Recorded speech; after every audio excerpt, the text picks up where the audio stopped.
So Jeff, you've talked, you were just talking about the feminists, the radical feminists that are great supporters of you, but yet I'm going to ask a question and I'm going to let you respond to it. I believe it was in Idaho, there was a Republican legislature that had a bill come before them kind of banning this transgender stuff. Now, if I'm incorrect in the details, let me know.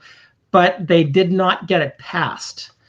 And we have a Republican state here in Texas, and that so far this hasn't been passed. Maybe this term will be different, but why is it happening that sometimes in areas that you think, the Republicans are fighting for the family, it's not being passed? Does the question make sense? And do I have my facts accurate on that?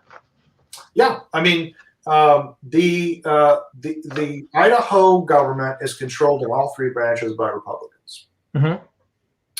The House in Idaho passed a bill out, and this is an uncontroversial bill. This is a bill that all it did was outlaw sex change surgeries on minors. It didn't even outlaw hormones.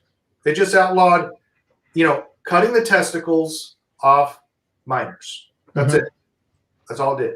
Or mastectomy. Totally uncontroversial. Nothing controversial about that.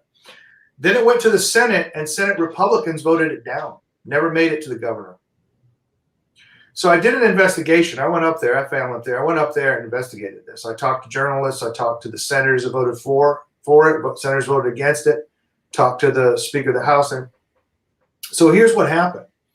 The left is just it's not really the left. It's the transgender activists on the left are so sophisticated in pushing this. They build these gender clinics, and what they do is they get local banks in all the key voting districts of Idaho on the hook for this gender clinic. So this gender clinic owes this money back to all these banks. So when it comes up in the Senate, you get the Chamber of Commerce coming out and all these big donors coming out saying, don't endanger my loans. That's how it was defeated. They're playing the game at a whole different level. And here's the other thing I don't think a lot of people know. There's an excellent article that you can get at the Federalist called "Who Are the Rich White Men Funding the Transgender Movement?" Really? Okay. Say that again. Who are the rich white men funding the transgender movement? And what you will find is that it's Republicans funding it. Peter Singer, major hedge fund owner, is a huge funder of the transgender movement. A guy named Pritzker, who's a cross-dresser, is also a major funder. He's a billionaire. He's not in Chicago, is he in Illinois? Yes, he's the brother of the governor in Illinois. Okay, got it.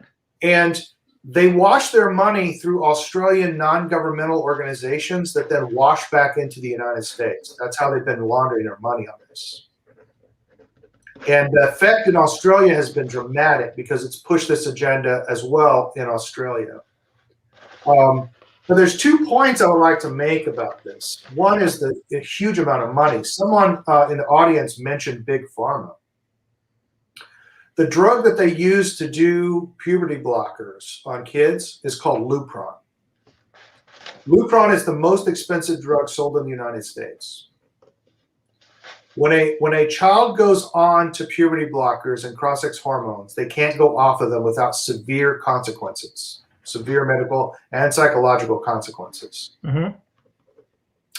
Those children become, on average, a $4.5 million lifetime income stream to the gender clinic. Holy cow.